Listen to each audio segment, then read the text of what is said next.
Hello friends, कैसे हैं आप लोग। आइए डिस्कस करते हैं 10 अगस्त के सभी इंपॉर्टेंट करंट अफेयर। सबसे पहले बात करते हैं अगस्त के इंपॉर्टेंट डेज के बारे में जो कि अब तक मनाए गए हैं। 1 अगस्त को मनाया गया मुस्लिम महिला अधिकार दिवस और वर्ल्ड लंग कैंसर डे। दोनों डेज इंपॉर्टेंट हैं, एग्जाम में पूछे जा सकते हैं, तो आपको इन दोनों दिवस के बारे में याद रखना होगा। दोनों दिवस 1 अगस्त को मनाए गए। 2 अगस्त को मनाया गया था पिंगली वेंकैया की 146वीं जयंती। तो पिंगली वेंकैया कौन थे? वर्तमान में हमारा जो राष्ट्रीय ध्वज है उसको डिजाइन किया गया था पिंगली वेंकैया के द्वारा। तो 2 अगस्त को मनाया गया था पिंगली वेंकैया की 146वीं जयंती। 5 अगस्त अंतर्राष्ट्रीय ट्रैफिक लाइट दिवस के रूप में मनाया गया और 6 अगस्त को मनाया गया हिरोशिमा दिवस। और इसके बाद 7 अगस्त राष्ट्रीय हथकरघा दिवस और राष्ट्रीय भाला फेंक दिवस के रूप में मनाया गया। 8 अगस्त को मनाया गया भारत छोड़ो आंदोलन दिवस। अच्छा, भारत छोड़ो आंदोलन शुरू हुआ था कब? ये शुरू हुआ था 8 अगस्त 1942 में और 2022 में इसकी 80वीं वर्षगांठ मनाई गई है। अगला क्वेश्चन है, हाल ही में रिजर्व बैंक ने किस बैंक पर 32 लाख रुपए का जुर्माना लगाया है? तो ये बैंक है इंडियन बैंक। और ये जुर्माना किस वजह से लगाया गया था?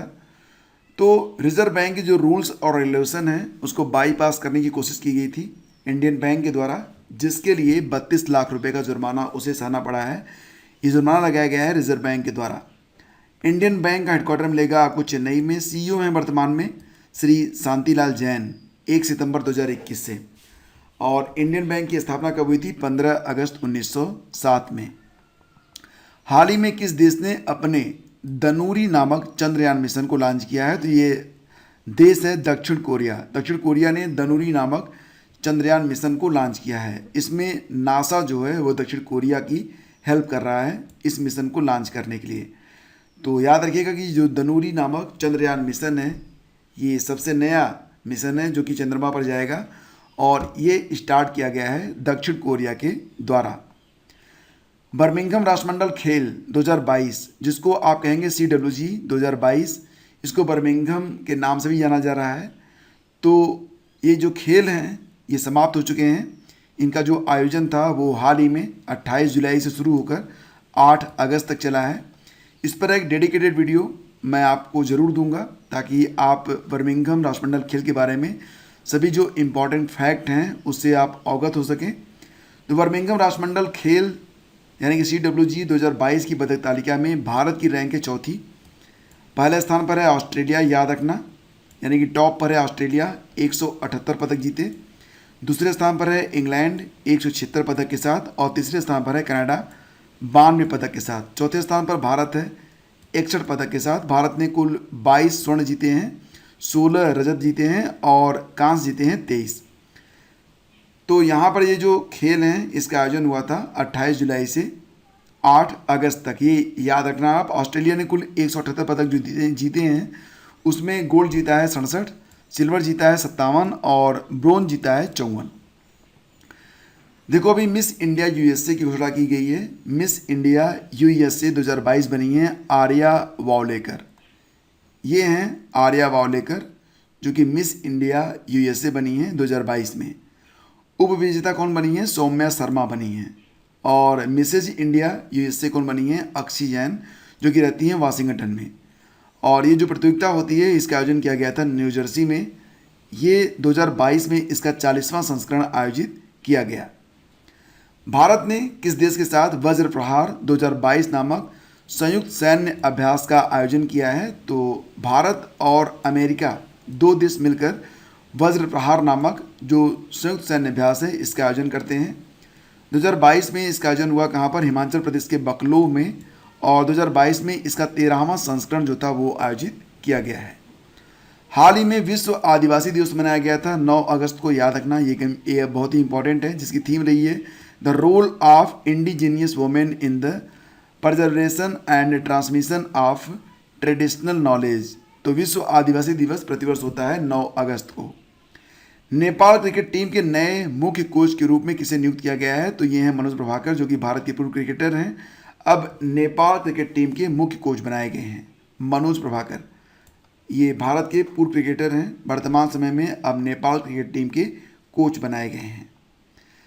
भारत की आज़ादी की 75वीं वर्षगांठ के उपलक्ष्य में किस कंपनी ने इंडिया की उड़ान नामक पहल को शुरू किया है?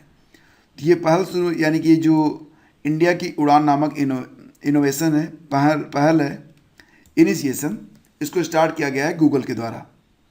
अच्छा, गूगल जो है यह क्या एक कंपनी है? नहीं, इसकी जो पेरेंट कंपनी है वो है अल्फ़ाबेट इंक, ये याद रखना आप।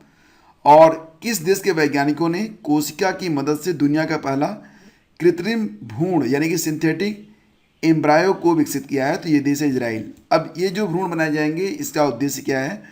जैसे कि आगे चलकर जो इंसानों में ऑर्गन ट्रांसप्लांट होते हैं उसमें ये जो डेवलपिंग होगी इसकी मदद ली जाएगी।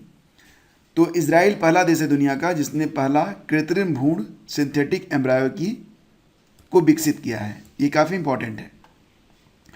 किस भारतीय सशस्त्र बल ने ड्रोन आधारित समाधानों के विकास के लिए ड्रोन ए थान कार्यक्रम को स्टार्ट किया है? तो भारतीय थल सेना ने। इस कार्यक्रम का जो उद्देश्य है वो है फ्रंटलाइन सैनिकों की आवश्यकताओं को पूरा करने के लिए अग्रणी ड्रोन क्षमताओं को विकसित करने के लिए भारतीय ड्रोन पारिस्थितिकी तंत्र को अवसर प्रदान करना है।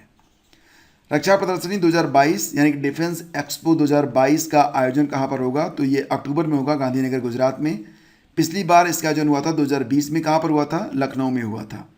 रक्षा क्षेत्र में एशिया का सबसे बड़ा यह आयोजन रहेगा। इसका उद्देश्य होगा रक्षा क्षेत्र में भारत को आत्मनिर्भर बनाना और 2024 तक 5 बिलियन अमेरिकी डॉलर के रक्षा निर्यात का लक्ष्य प्राप्त करना। और 2022 में इसका जो संस्करण होगा वो 12वां होगा। इसकी थीम रहेगी पाथ टू प्राइड। बर्मिंघम राष्ट्रमंडल खेल 2022 में भारतीय शटलर पीवी सिंधु ने कौन सा पदक जीता है? तो स्वर्ण। ये इंपॉर्टेंट क्वेश्चन है, एग्जाम में पूछा जा सकता है, याद रखना। और अभी हाल ही में राष्ट्रीय भाला फेंक दिवस 2022 मनाया गया 7 अगस्त को। तो देखो फ्रेंड्स, आपको बता दें ये हैं नीरज चोपड़ा।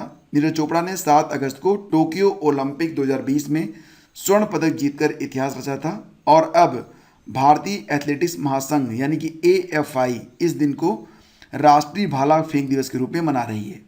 तो पहली बार इसे 2022 में मनाया जा रहा है।